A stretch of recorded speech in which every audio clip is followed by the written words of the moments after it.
Hi, and welcome to a new episode of In Conversation with me, Hugo Langton, and I'm delighted to be joined today by Brighton's under-18 league coach, Mark Beard. So welcome, Mark. Thank you for joining me. Cheers, Hugo. Nice to be able to talk to you, mate. Lovely, yeah. And listen, before we start, it'd be why don't you sort of give the people that are watching this a bit of background on your coaching, managing experiences or career to date, so we know where you've been leading up to this point. Yeah, okay. Well, I had a good playing career. I started with Millwall at the age of 16. Played for Millwall, Sheffield United, Southampton, Wimbledon. Spell in Spain with San Pedro. Then I played for AFC Wimbledon, Stevenage. Finished with Wimbledon actually, and then my first managerial career was actually working at San Pedro in Spain when I was 28.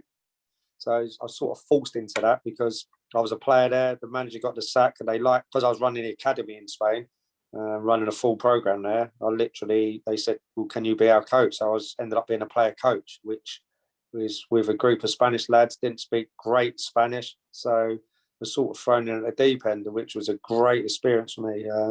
One, coaching in a different country, and two, learning a different culture and the way they play. So when I come back from Spain at the age of 31, I had a couple more years playing, and then I got the two at the Mitcham job. So that was a real eye-opener, really, because first time I had to deal with budgets, first time I've had to deal with like fans, etc. And it was a great learning curve for me. Because that's where we first met as well. When you were the 2-2 manager. That's it. And when you come out of play and you get all these great ideas, like this is how it's going to be, and sort of like did the things I enjoyed as a player. So there was lots of small-sided games, the fitness side of it, but really didn't know about the match prep and the detail need to go into. Sorry, Matt, lost you there. The detail you have to go into to organising a team in possession, out of possession. And that was the first real learning curve for me, the tutoring job, which was a really good 18 months. And then after that, I left there. I went to Haywards Heath, did a year there, which again is in the county league again, and great learning ground for me. From there, went to Crawley Town 2 years as a youth team coach. Again, like this time with no facilities, literally having to try and find a pitch at 9:45 when we start training at 10 o'clock, booking a 3G to find that someone else has already got it, and then having to go somewhere else. So great learning curve for me again. Left there to go to Loxwood, set up my own academy because Crawley disbanded their youth team. And really I did it for my son and a couple of others because they was released from various clubs like Brighton, Wimbledon. They had nowhere to go, so I set up this apprenticeship scheme. All these kids were very good players, talented pool of players that I've known for years and years because it was my son Sam's age group. So we got built together a little team at Loxwood, which were training every day. They was getting paid £35 a week to train. We had use of a gym, but playing for Loxwood first team as well, which we had 15, 16 boys, like getting good first team experience at the age of 16. And it was just fantastic for not just for them, but for me to learn things, try things. And in my second year of doing this, I got a job with Brighton doing the 15s and 16s part-time, working under Ben Smith. And that was another good. So I was doing the Loxwood stuff first team, the 18s there. I was doing the 15s, 16s. So I was running 3 jobs. Which ended up leading me to get the under-18s assistant at Brighton under Ian Buckman. And then he left after 3-4 months of me being there to go higher up as a John Morland's academy assistant. So then me and Mikey Harris took the 18s together, and I've been there ever since. So 4 or 5 years doing this now, and still here now. So it's interesting, isn't it? So again, that for people watching this, before we sort of get into the real conversation that we're going to have, but just goes to show, isn't it, that you don't get stuff by luck. You've worked very hard. You've started almost at the bottom, haven't you? And you've done various different jobs, and here you are today with a great position at Brighton. And I think it's important people understand that you haven't got this job because you're an ex-pro, or people might know you for being an ex-pro. But I've known you for some years, and I know how hard you've worked. And like you said, you set up an academy, you were prepared to make mistakes, so I think it's an important message as well, you know, to the people watching this. Yeah, and the non-league stuff is probably the most important stuff, because they're the things where you do get the local fan. Oh, you know every single fan, you know everyone that walks in that ground, and you don't want to let them down. And then you have to go sit in a bar with them after. You have a pint and you have a chat about it with all the players. And it's the stuff that I love that I could take into the professional game, which obviously I can't have a pint with the players, but it's just the stuff where you really, really learn, and you could. And the mistakes hurt, because it hurts the people that are loyal to the club, and you don't want to let them down, as I say. So you get them for once a week, 1 hour once a week in training, because you're probably playing every Saturday, Tuesday. So it's what you do in that hour to try and affect them, to try and make them better players, to make them better team. And it was a real good learning curve, like for me, that I could now take into my professional game. A lot of people say that when they make the transition from non-league to the professional game, that, you know, the things that they learn within the non-league environment and semi-professional environment puts them in they feel it puts them in good stead for working in the pro game.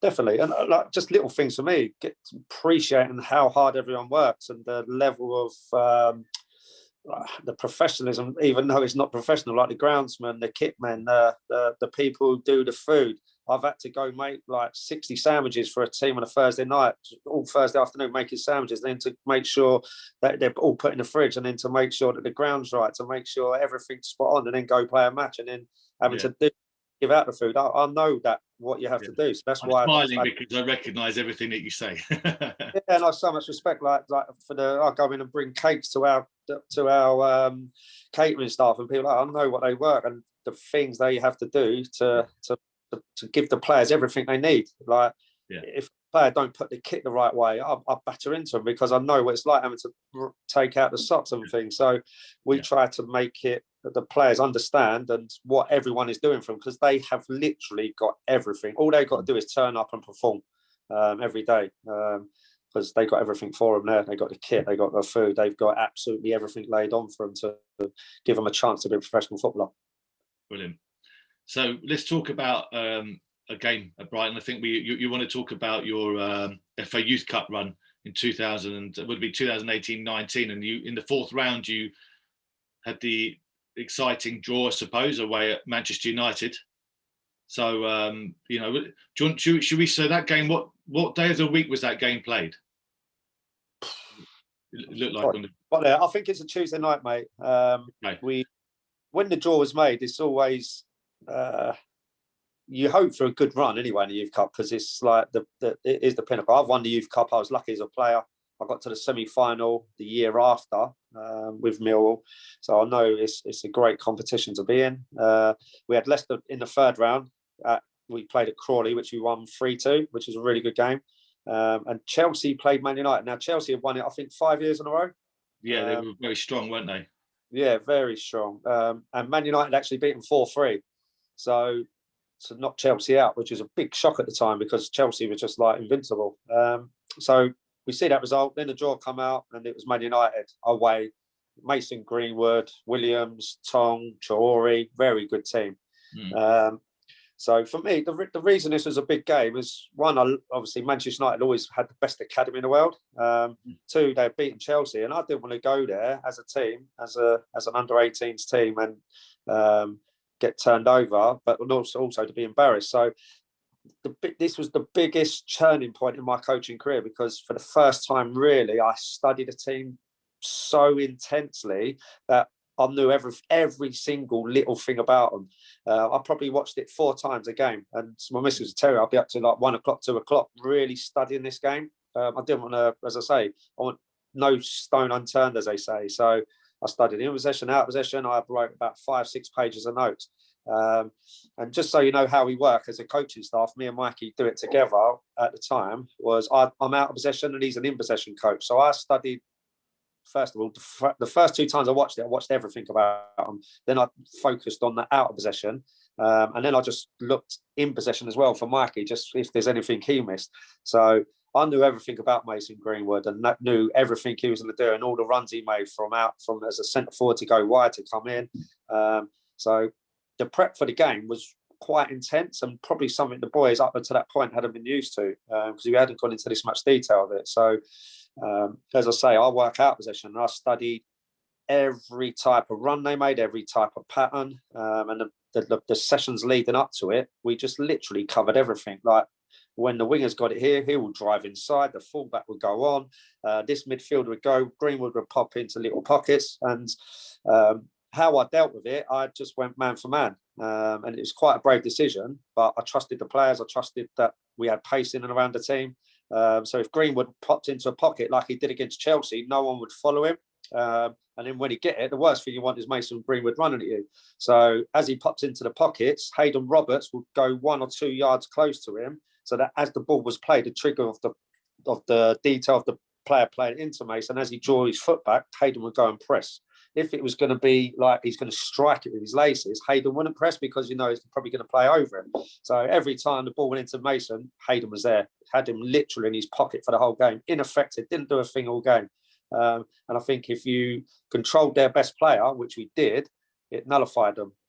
Didn't have a beat on the sideline either as the game went on. So, and to keep Mason quiet for as long as we did that whole game, I think that's the reason why we actually went on and won. Did you have to alter what you would normally do, your tactical principles, your playing style, however you want to describe it? Did you alter it a lot for this one particular game, or was it just part things like you said you went man for man? So I'm guessing that when you described the way that you did that wasn't a normal thing for you to do. Yeah, and what it's done, this shaped me for the rest of my, because after this game, this was probably the turning point in my coaching career. And I think if you probably look back at our results, this changed everything, literally for me, and how our team had gone about things since then. Because when I did this, and obviously we got the result, what happened, it made me think, right, we do our individual program during the weeks. We do the Monday, we do the unit stuff on a Tuesday. Thursday is pure match prep, and everything we do, analyse on the game, will be put into this, and a little bit on the Friday. So the principle of it is that we set up as a out of possession. Whatever we do out of possession won't affect what we do in possession. So the in possession principle is still the same. We want to be, well, you want to score a goal. So how do we score the goal? Where's their weaknesses? And we work on a pattern of play, how we could break them down. Where are the weaknesses? Is it left back? Is it right back? Are there full backs high so we could play balls down the channel?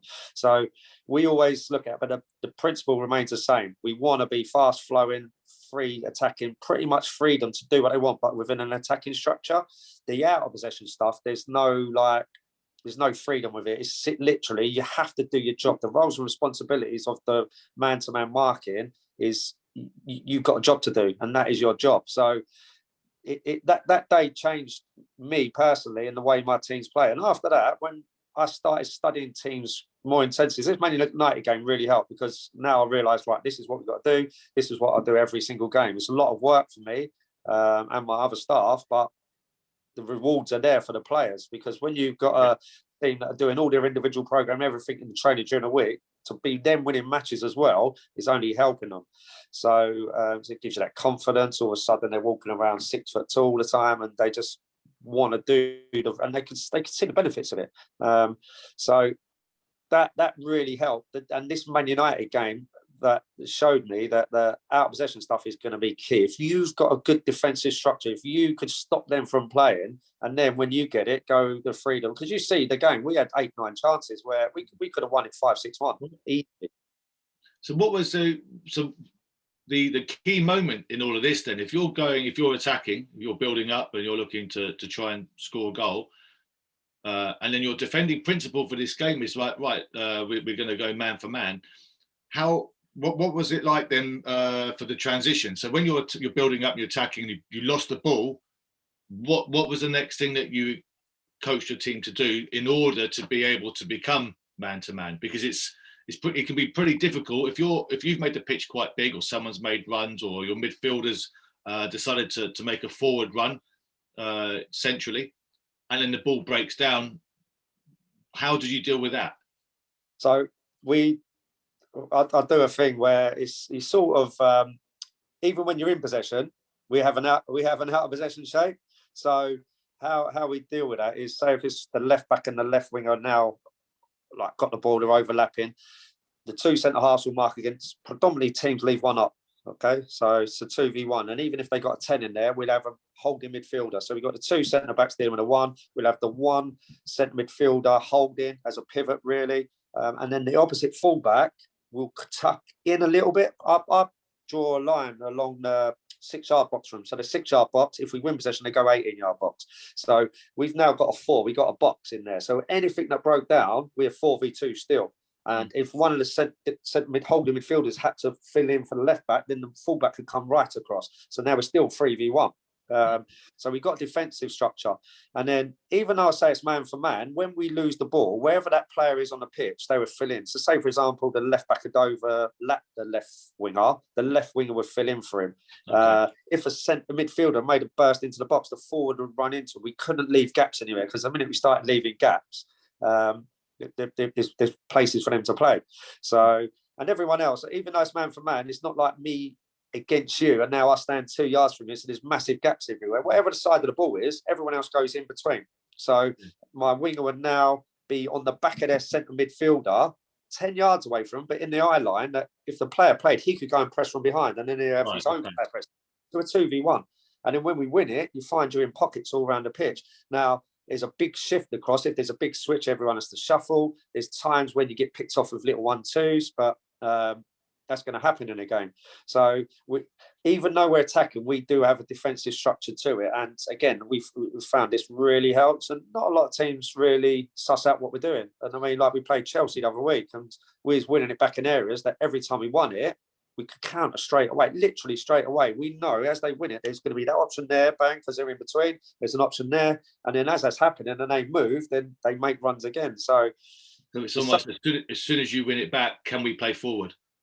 First thought is, can we play forward? And I'd normally play at the minute 2 up front. It looks like a 4-4-2, but you wouldn't know it when we're attacking, because everyone's everywhere. And but we still got that defensive structure at the back. If it breaks down, we're there in a position to win it back straight away. So I've often thought this as well. The way that I coach is, even quite often when my team's building up and we're in the final third and we're training, I'll often stop and ask players, defenders, you know, where's their 9? Where's their 7? Where's their 11? Where are people? You know, because I think it's because I think there's a tendency, isn't there, when you're attacking, for defenders to go, well, I've done my bit, I get a breather, and they're not thinking about, well, what's the next thing that could happen? Yeah. You know, where is the guy? So I'm similar to you in that sense. So the game itself, then. So you played the game on the Tuesday. So did you travel up on the day of the game, or did you go the day before? Or no, we went the day before. We was in a hotel. So during the day we'll get up, breakfast, walk. This is the day before. No, the night before. So we train on a Monday at the training ground at Lancing. We'd travel up. Nice when we get up there, evening meal. Just let them relax that night. So. So by saying just let them relax, what kind of things did you do? Did you just leave them to their own devices? They could a hotel. If there's any individual stuff we needed to do, we'd go through it. They would already know the team because we'd worked on it the day before. So I tend to tell the boys the team 48 hours before the game. I found this as work over the years. I know a lot of people don't like it. They like to leave it before the game. And the reason is, I found if I told the team, like on that Tuesday before this Youth Cup game, which is their biggest game, 6:30, then you get the 5 subs all sulking, negative. So I always do it 48 hours before the game. It gives them time to get out of the system. The next day they come in training, and then they've probably got the ump as they start training, but by the time they start, you know, it's like football, they get going again, it's lively. So we found that works really well. So they would have known the team. In their heads, they could focus on what they got to do. They get individual clips. We give them iBooks, they're called. So it gets sent to their phone. So it's a little iBook, 10 pages, 8 pages, whatever, in possession, out possession, set pieces, their chances, goals created of Manchester United. So they could review everything. So it's not just us telling them. It's not just the pre-match presentation. They will have their iBook as well. So when we're in the hotel that night, I'll just go around individual. I'll probably take the defenders. Mikey would take the wingers. One of the other coaches would take midfielders, and we'd just go through it with them. Like, have you seen everything? This is what you're going to do. These are these patterns. So they're clear on that. They'll have dinner, then go to bed. The next morning, breakfast, go for a little walk.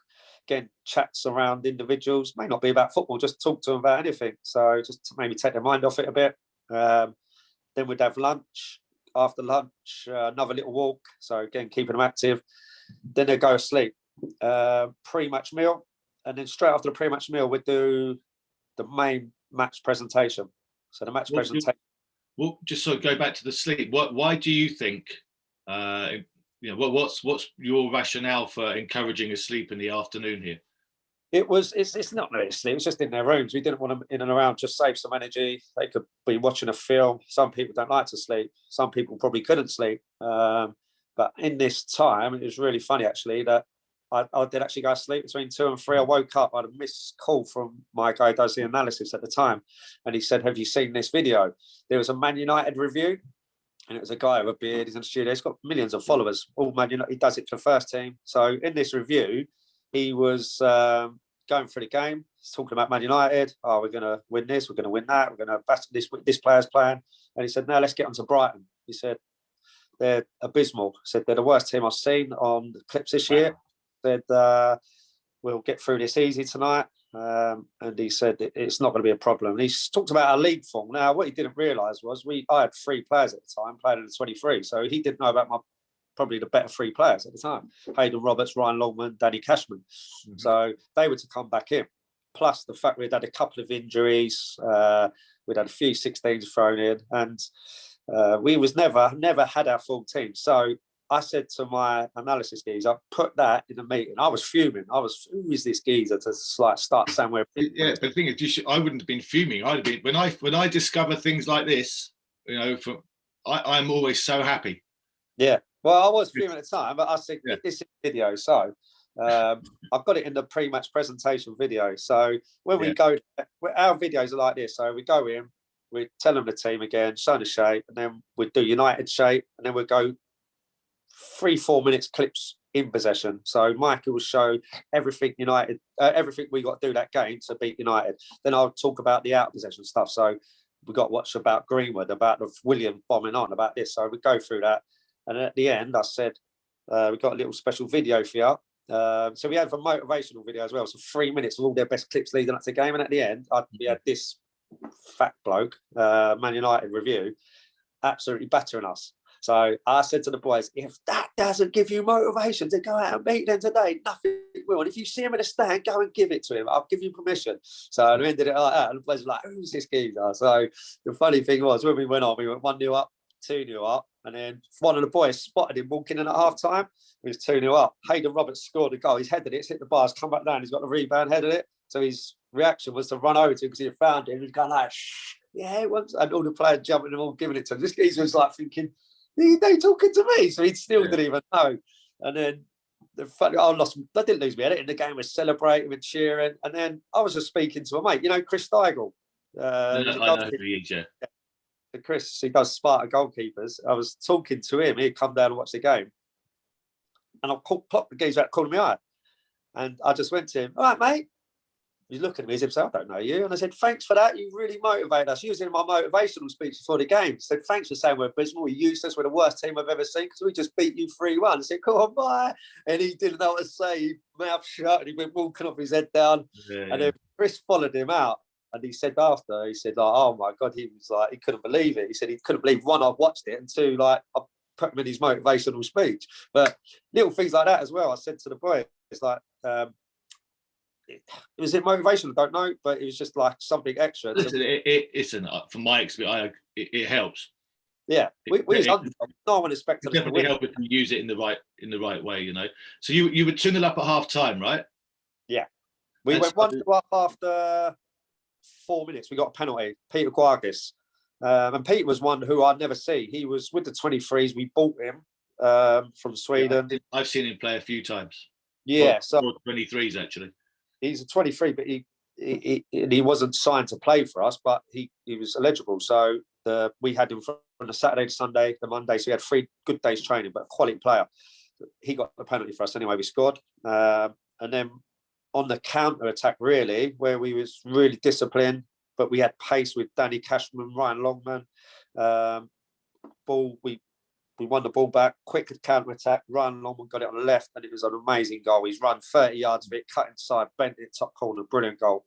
And then we had a couple good other chances to go in at half time. But what was it? So tell us a little bit about what half time looked like. So you're 2-0 up. You know, your job's half done. It was a bit of a cliche. You know, I'm sure you're expecting a little bit of the of pressure from Man United as you come back out. So what was said? What was the plan from there on? Well, obviously you're going in, you're buzzing, but you realise whatever you say in the next 15 minutes is quite important. And we've got a psych with us as well. She was on the bench, Betsy, and she pulled us to the side. And sorry, she's a what? Psych. She's a psychologist. She's on the bench. Okay, sorry, yeah, all right.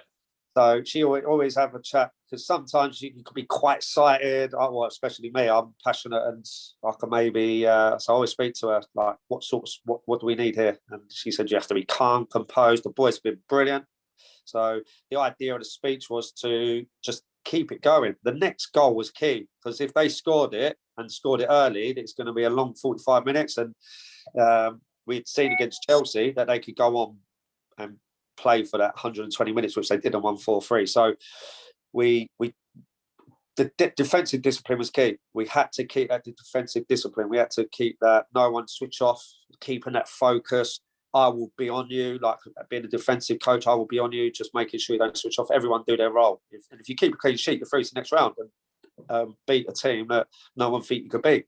So it's just keep drumming home in key messages, but then also to make the subs aware that the boys were working so hard, not physically as well, mentally as well as physically, and they had to be switched on to come on. So I had a quick chat, looking at what subs would probably come on, and say to him, like Mark Leonard, for example, you're going to come on the midfield with me, because there's no way he could continue to do the work he's doing. So watch this role for the next 10, 15 minutes. So making sure subs were key.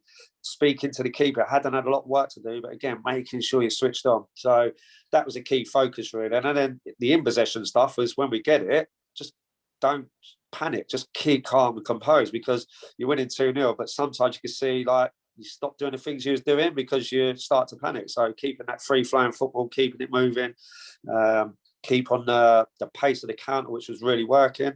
And then we scored from a corner, which we hit the post, which would have been a great goal. And then we counter-attacked again and had another great chance. Keeper saved it. And then we scored from that corner. So 3-0, I think 30 minutes to go. But United are still always in it. So there's a real key last 10, 15 minutes, that because they threw everything at us. I think it was Brian Clough once said, didn't he? It takes 1 second to score a goal. So we can, as we both know, and many people watching us will know, that can always change a game, even at 3-0. Yeah, no, the longer we kept it, so then it went to the 80th minute, 85th minute, still 3-0. But they scored 86. But even then, 86, I'm thinking they could still get in this. And then they had a great chance in the 87th, which would have gone 3-2 with injury. I mean, looking at 5-6 minutes. So the keeper, Rocco Rees, made a great save on the line, and from Mason Greenwood. But that was the last real key chance he had, other than corners and things like that. And we won 3-1. Brilliant. So it sounds like the interesting thing is, you're the first person that I've spoken to in these conversations so far that you've actually defined that the game that you've chosen as being the one that changed your coaching career thinking, and I find that really interesting. And I think maybe it was triggered by the fact that because of who the opponent was, and you made the choice. I'm going to delve really deep into my own analysis of Manchester United, and then I'm sure that since that game, every game has remained the same, isn't it? To maintain that consistency of delving in deep and doing everything that you can do to prepare your team for whatever game you're playing. Yeah, it's like anything, Hugo. When like if you do something and it works, you tend to do it. So over the 4 years, the coaching program's evolved. It's gone from where a Monday session when I first come in with Bucko would be a light day, but it'd be come in and do a circle, little rondo, little small-sided games. I thought it was a waste of a day. And then Tuesday would be a big day, so it'd be big stuff like your 1v1s, your 2v2s.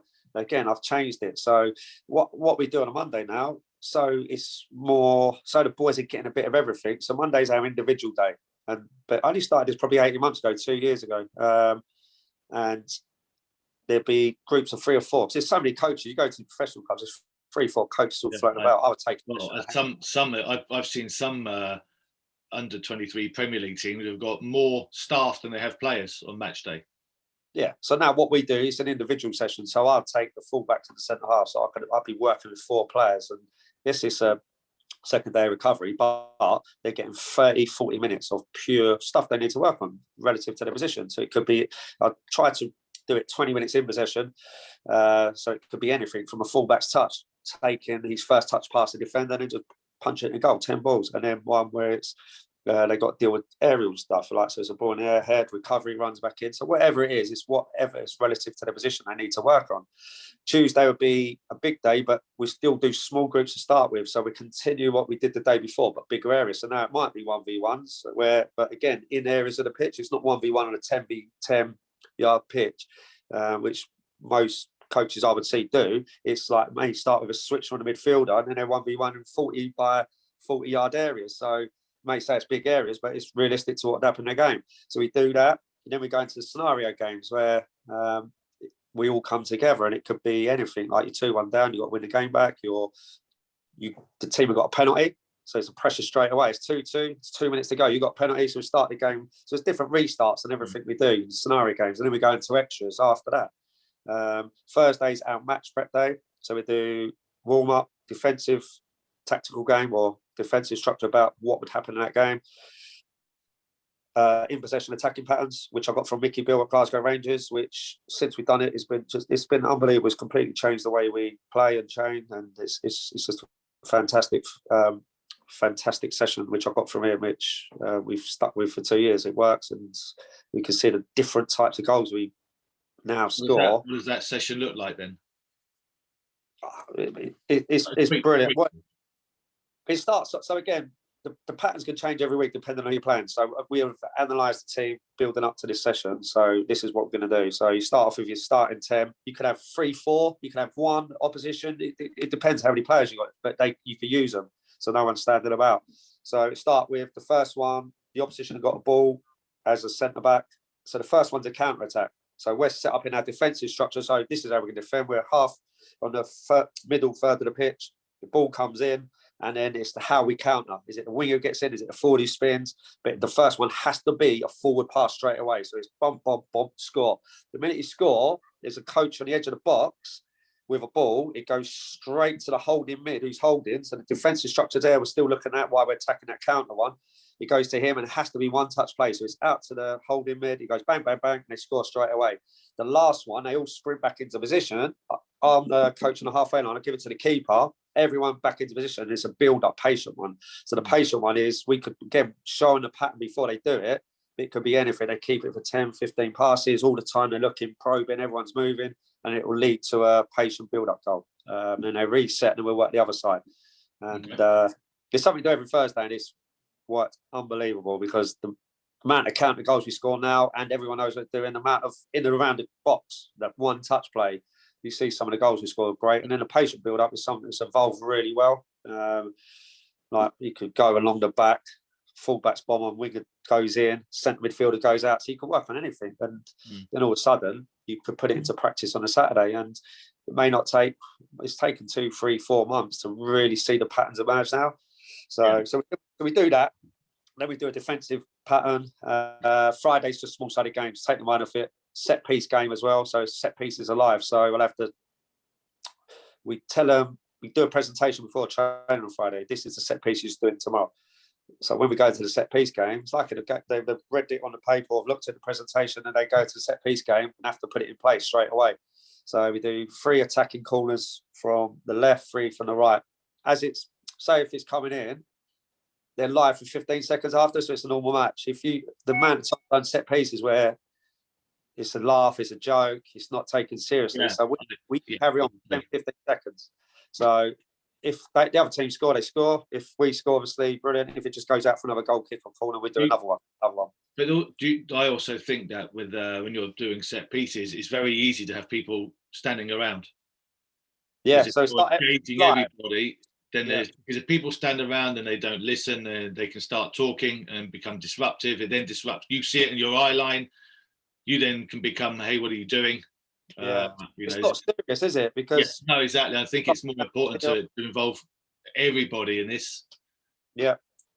So we do 3 attacking from one side, so they go boom, boom, boom, and then we do 3 defensive ones for the same side. So you have to do then 3 the other side, 3 the other side. Then we do 2 wide free kicks each team. So literally sprint into position. They're in, they're set, they're down, boom, it's in live. 10 seconds play, they're still playing. Can you score in that 10 seconds? If they can't, if they're building up and it's 10 seconds, I'll let them play, keep going, keep. So it could be run on for 20, then call them back. Then we do 2 central each. So the wall getting used to it, getting used to taking one in a movie. Then we're practicing their ones. Then we'd take a penalty, 1 penalty each. And then the thing we started this year as well is throw-ins, because it's so important. So we do 2 attacking throws and then 2 in and around the halfway line. And again, our possession percentage since we started working with these throws has been a lot better, because we're like, stop, hang on a minute, this ain't working. So now the boys have got structure even from a throw-in. So yeah, their week, they get pretty much everything from the individual, the individual analysis on a Monday afternoon. Then I've started something this year, specialist coaches. So I would deal with just the defenders. So I'll sit down with them, watch their clips. Even injured players, if you're injured, it's right, go away, show me some clips of another player, show me some clips where you've done brilliant, show me some clips you want to work on when you come back. And we just sit down and find this really beneficial, mate, because since I started doing this again about 18 months ago, you get to know the players, and then just talk about football at times as well. What you do the weekend? What's the family? How's your mum and dad? What do you go see? What you watch on the telly at the minute? What's serious? And all of a sudden, you're building relationships, probably without them knowing. It's as important. It's so important, and just through little things like this. Like the other day, I was speaking to one. He's from I can't say what it is, but he's from abroad. He ain't got to see his family in a minute. Like he's obviously missing them, and he had a little dip in his form. Then I found out his nan's not well either, and he can't get to see her. So I just told the staff, like, the reason he's falls like this is because of this. So if I didn't have this conversation, he probably wouldn't have opened up to me. So little things like this, day in, day out. So there's always more than meets the eye, isn't it? It's very easy to go, oh, he's his form's like that, but there's always other reasons why. Yeah, you know, like you said, it's just trying to.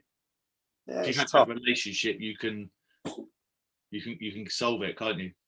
Yeah, and the good thing is as well, sometimes, like when you put the emphasis on them to do the clips and show you things, like you look at it, like we got a kid who plays for England at the minute. He's a great player, but